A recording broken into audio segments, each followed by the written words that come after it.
In this video, we will initiate our Flashloan, and for this, we will go in the run arbitrage script, and every time we detect an arbitrage opportunity, we will send a transaction to our Flashloan smart contract, and that will start the whole process. So in order to send a transaction to the Flashloan smart contract, we need to create a Web3 contract instance for this contract. So that's going to be a JavaScript object that represents our Flashloan. And for this, we need the ABI of our Flashloan, so a JSON document that describes its set of function and also its address. So how are we going to get these two things? So with the Truffle framework, after you deploy a smart contract to the blockchain, it will produce a JSON document with a couple of interesting info. So you're gonna see this build folder appearing after you deploy your smart contract, and there is a subfolder contracts. And here we're going to see a JSON document for our Flashloan smart contract as the contract name, the ABI. So I said just before that we need the ABI in order to communicate with the Flashloan. So we're going to get the ABI from this JSON document. So we see a lot of other info that we don't need. And at the very bottom, there is something called networks. And so here I haven't deployed my contract yet, I just compiled it. But after you deploy your smart contract to the blockchain, inside this networks key, you will see the address of the deployed contract. So with these two info, we will be able to communicate with the Flashloan and send the initial transaction. All right, so I close this. I go back to run arbitrage. And we're going to pretend at this stage that we've already deployed the smart contract, and we're going to import this JSON document. So just below, we're going to import this Flashloan JSON document.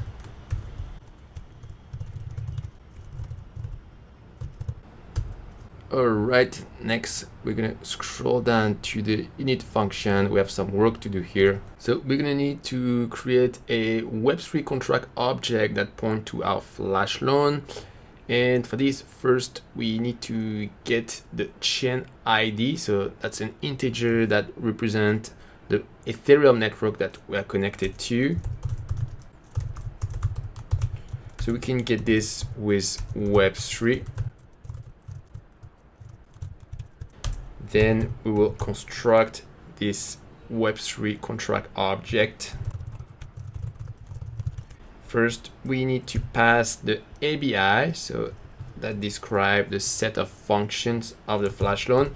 And we can get this with the Flashloan objects with an uppercase. So that's the JSON document that we imported at the top of our file.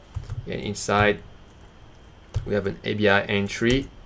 And when it comes to the address, it will appear in the networks key after we deploy the contract. And this is indexed by network ID. And after we grab the address, and after that, with our Flashloan object, we can interact with our Flashloan contract. And after that, just above the init function, we'll define a variable that we will use after. We'll call this direction, and we're going to define two entry. First, Kyber to Uniswap, so that's one direction for our arbitrage, and the other arbitrage is Uniswap to Kyber. That's one. And after, we're going to scroll down, and here we need to modify a little bit the way that we calculate the profit, because here the way we calculate the transaction cost is I just chose an arbitrary amount, but actually we need to calculate this with Web3. So we're going to build two transactions for the two direction of the arbitrage from Kyber to Uniswap and from Uniswap to Kyber, and we're going to use a method of Web3 to precisely estimate this parameter. So here we're going to define an array with two transactions, and we're going to iterate through the direction object that we just created. And for each entry, we're going to return a new transaction with Web3. So we're going to call the Flashloan method initiate Flashloan, and this is going to receive a couple of arguments. First, we need the address of dydx, then the address of DAI, then the amount of DAI that we want to borrow, so that's defined in a constant before, and then the direction, so that's going to be provided as an argument of our function. It's going to be 0 and 1. And after, we're going to determine the gas price as well as the gas cost for these two transactions. So we build an array, and we're gonna do everything at the same time with a promise. So first, the gas price. So we cut and paste this. And when it comes to the gas cost, so we can take these two transaction object here of Web3 and call a method that is called estimate gas, and we are going to provide the sending address. And for this address, actually we will scroll up at the top when we add our private key, and it's going to return the account.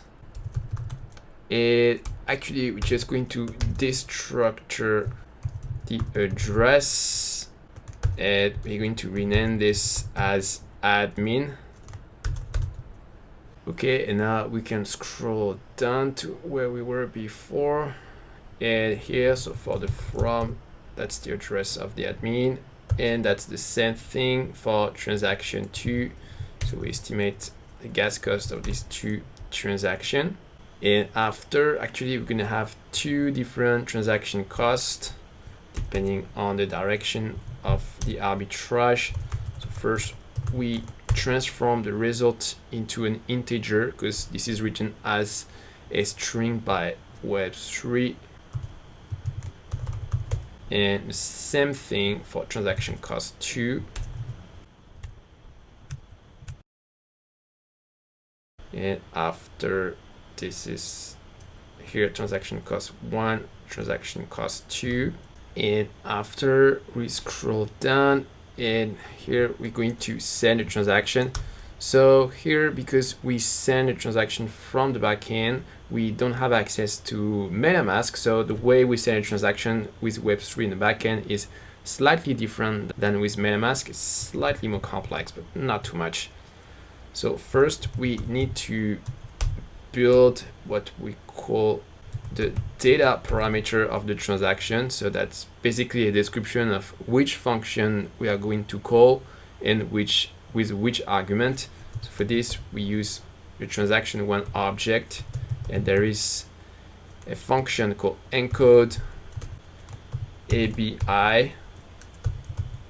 And after that, we gonna build all the transaction data that we need. So first, they're gonna be the sending address, so that's the admin.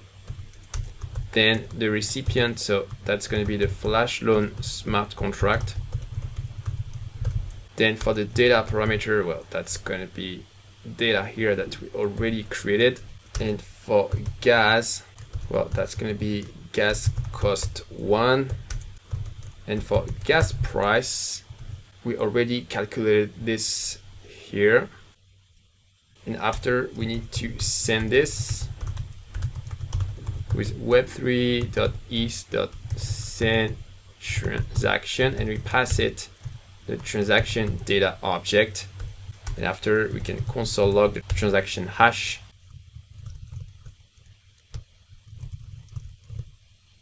And when it comes to the other arbitrage, this is going to be very, very similar.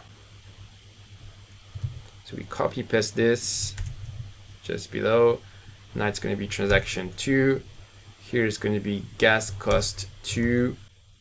And that's it. Now our script automatically initiates the flash loan when we detect an arbitrage opportunity. There is a potential problem with the gas cost parameter. So sometimes the estimate gas function here doesn't do a good job of estimating the gas cost of a transaction. So if that happens, that can actually make your transaction fail. So in this case, what you can do is run the script up to the point where it calculates the gas cost, and you comment out the rest. You console log the gas cost. You add 10 to 20% to this gas cost, and after you remove the part of the script that calculates the gas cost, and instead you take the fixed value that you just calculate manually, and you run the rest of the script like this.